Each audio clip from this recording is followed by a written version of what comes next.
Well, since people are morons, I guess I will show you this article and why I support the SOPA Act.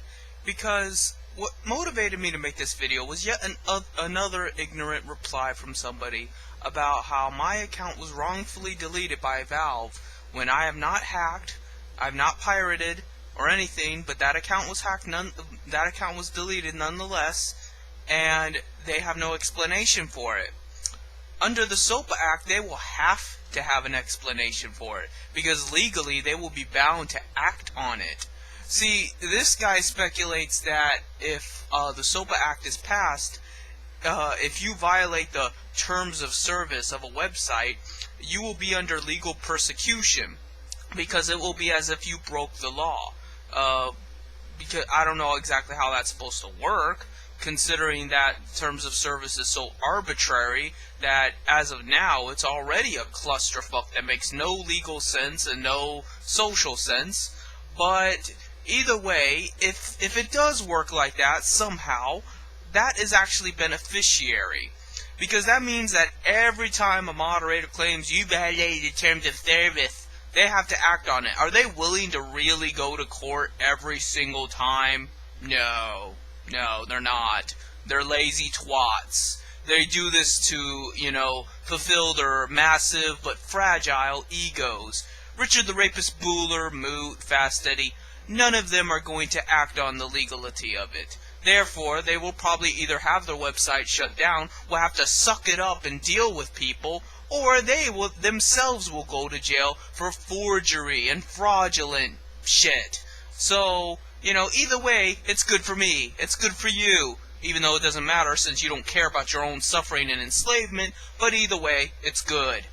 And that's the way I look at it. I figure I want the terms of service to become legal binding contract. That way both sides have to agree to it and both sides have to fulfill their ends, which the administrators and moderators don't do. As of right now, it's just Wild West style. I have the admin panel, so I can do what I want. I can interpret the rules however I want, and I don't like you, so ban.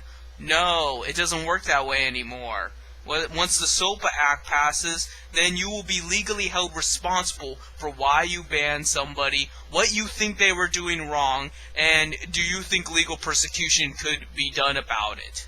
And these worries about how if you don't use your real information on, say, Facebook, which Facebook punishes you for it anyway. I've got my accounts deleted before. I know how it goes down. But if you don't use your real name on Facebook, you could face charges for that too. I sincerely doubt that. I don't give Facebook dick. And you know why? Because I don't trust Facebook with my information. I know Facebook sells that information, and what would lead me to believe that Facebook would sell it to anybody hospitable? Why should I give them that benefit of the doubt? I'm not going to. I'm not going to compromise my information on anybody. The only time it is of anybody's consequence that I give my information is when I'm buying something. And therefore, obviously, fake information is a form of, fraud, and I wouldn't do that.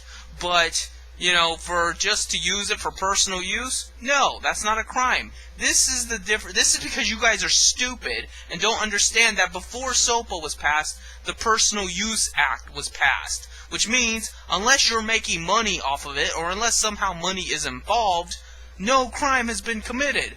Nothing I do could be considered a crime. But there's lots of things the moderator does that can be considered a crime.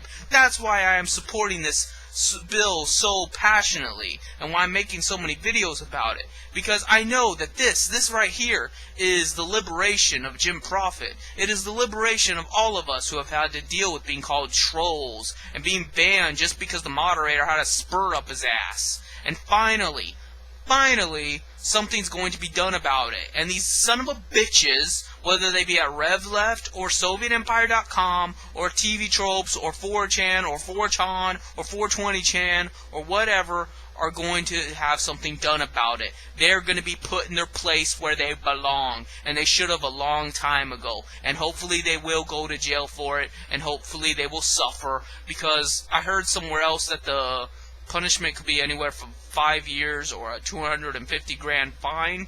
And while it doesn't make my life any better personally. It's not like the moderators are having to hand me a $250 check, $250,000 check. It's nice to know that they don't get to have that money either. Because, see, I'm not a greedy guy. I don't care about the money. I don't want your money. I just don't want you to have that money. I don't want the fuckers that think it's okay to ban people for no reason at all to have money. And I don't want the bourgeoisie at Valve to have the money, conning people and screwing them out of their own accounts that they paid for. So, none of you are going to have your money. Valve's going to lose money. Richard the Rapist Bueller's going to lose money. Moot's going to lose money. Even Mark Zuckerberg is going to lose money. And that makes me very happy.